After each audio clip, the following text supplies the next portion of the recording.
On November 29, 1970, a man and his two young daughters were hiking in Isdal, also known as Death Valley, near Bergen, Norway. The area had a grim reputation due to its history of suicides and hiking accidents. During their hike, they noticed a strong smell of burning and eventually came upon the charred remains of a woman nestled among the rocks. The discovery was promptly reported to the Bergen police, initiating an investigation that continues to baffle authorities and researchers to this day. Upon arrival at the scene, investigators observed several peculiar details. The woman was lying on her back, with her arms raised in a boxer's stance, which is a common posture in burn victims. Notably, only the front of her body and her clothing were severely burned, while her back remained relatively unscathed. Scattered around the body were various objects. They discovered a matchbox, a watch, a ring, 2 earrings, a purse, an umbrella, nylon stockings, a fur hat with traces of petrol, a woolen jumper, rubber boots, a scarf, 2 plastic water bottles, a plastic passport holder, an empty bottle of liqueur, sleeping pills, and scraps of burned paper.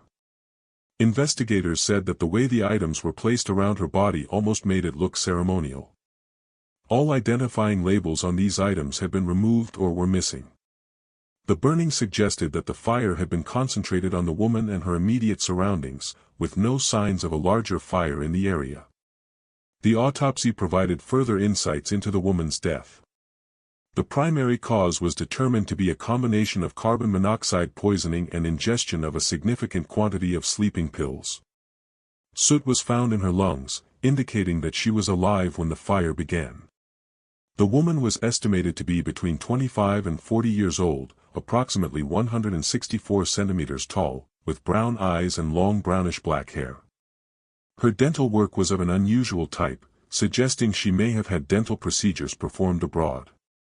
Traces of petrol were detected on her body, and her neck had a bruise, possibly indicating a blow. This raised questions about whether she had been drugged prior to her death. Some speculated that the woman may have been coerced into ingesting the drugs and was either killed or forced to take her own life.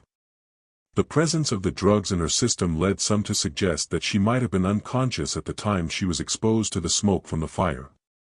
However, the exact circumstances leading to these injuries remained unclear. Determining the woman's identity proved to be a difficult challenge.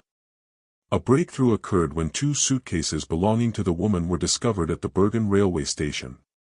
The suitcases contained clothing, personal items, and toiletries, but there were no identifying documents inside the bags.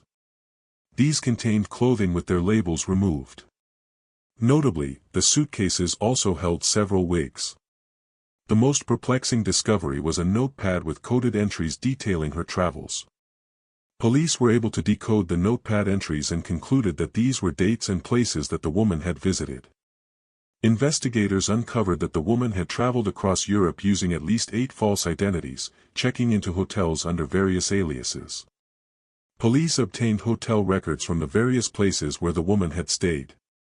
However, due to her use of aliases, these records did not provide any concrete clues about her true identity. The only connection between these hotels was that she appeared to be traveling alone and had always paid in cash.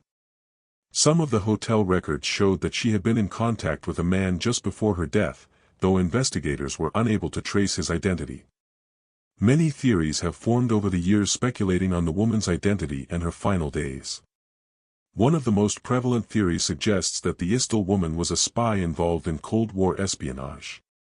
Some experts believe she may have been a spy working for a foreign government or intelligence agency, potentially during the Cold War period, when espionage activities were rampant across Europe.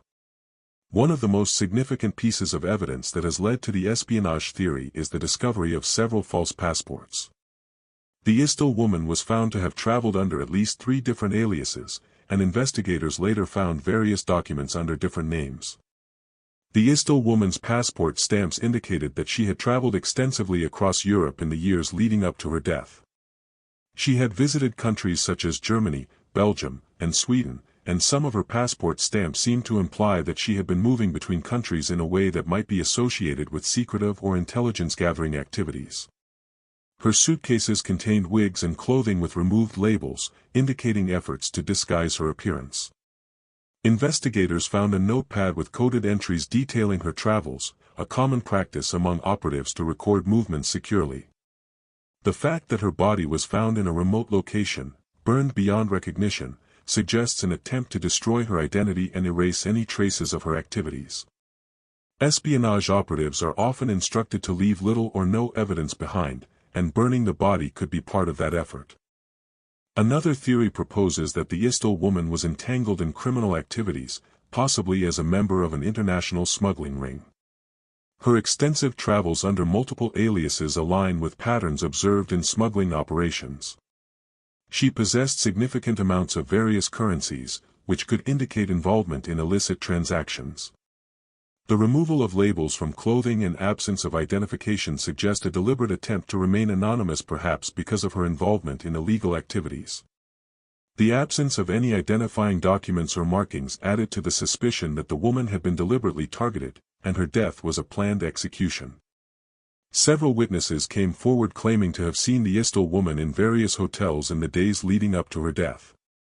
Some of these witnesses reported seeing her with individuals who appeared to be acting suspiciously or were behaving in a manner that seemed out of the ordinary.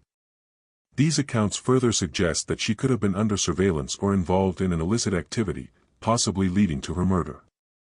Some researchers propose that the Isdal woman suffered from mental health issues, leading her to assume multiple identities and ultimately take her own life. The autopsy revealed she had ingested between 50 and 70 sleeping pills, suggesting a suicide attempt. Witnesses described her as secretive and anxious, possibly indicative of paranoia or other mental health conditions. The meticulous removal of labels and lack of personal documents could reflect a desire to disappear or dissociate from her past. The fact that the Isdal woman's body was found in a remote area has led some to believe that she may have intentionally chosen this location to end her life. The seclusion of the valley could have provided her with the isolation needed to carry out her death without interference. The method of her death, setting herself on fire, though extreme, could have been an act of self-destruction, perhaps as a way to escape whatever troubles she had. Another theory suggests that the Isdal woman might have been engaged in sex work. This could explain her use of multiple identities and frequent travel. Individuals in this profession often adopt aliases and take measures to protect their identity. Moving between cities and hotels aligns with patterns observed among sex workers seeking clientele or avoiding detection. Perhaps the man that witnesses had seen as a client of the Isdal woman. Another possibility is that the Isdal woman was in hiding, possibly under a witness protection program or fleeing from threats. Assuming various aliases is consistent with efforts to evade pursuers or conceal one's past. Her behavior suggests she felt threatened or was attempting to remain undetected. Removing labels and avoiding identification could be measures to prevent being tracked. Finally, some have suggested that the Isdal woman's death was a tragic accident and that she was simply in the wrong place at the wrong time. There is no definitive motive behind the Isdal woman's death, which makes it possible that she was an accidental victim.